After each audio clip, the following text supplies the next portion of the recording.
Yo, what is going on everyone and welcome. My name is OneActual and this is the visual guide for the Sirensong C, a level 61 dungeon in Final Fantasy XIV's newest DLC, Stormblood.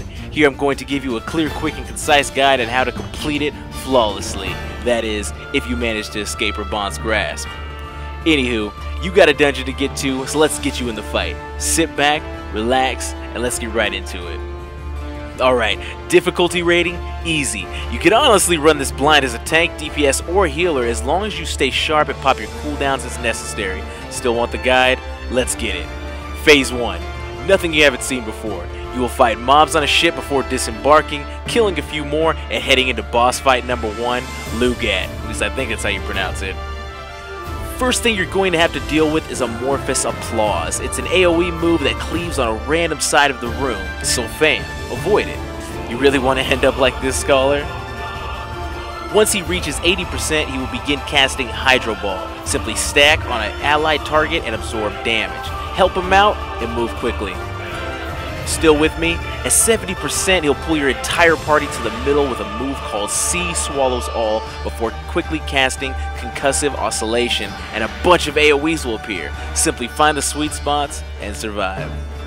At this point, he will continue casting Amorphous Applause before adding a little curveball called Overtow, which is an unavoidable room-wide knockback before casting Hydro Ball, making it a little tougher to get back to the stacked player.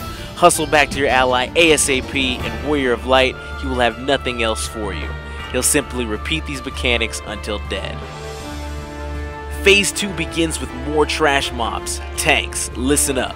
Effective use of your cooldowns goes a long way here, as these adds hit a lot harder.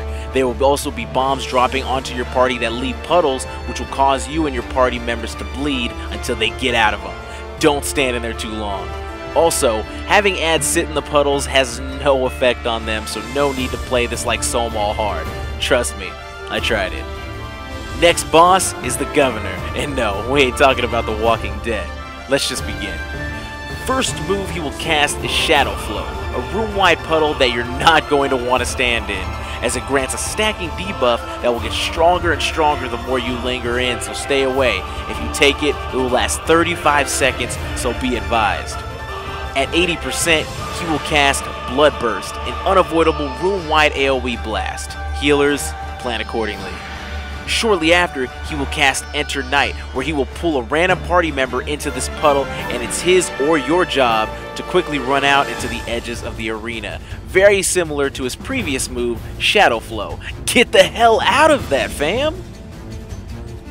Once the Governor reaches about 50%, he's going to cast Shadow Flow, but it's going to be a bit of a different version. You're going to see these little mini shadow characters appear and go on different areas of the room and cover an even wider version of the original AoE. All you got to do is kind of look where there's a gap and plan accordingly to move in that area and remain safe as always. If you can get that down, you're golden.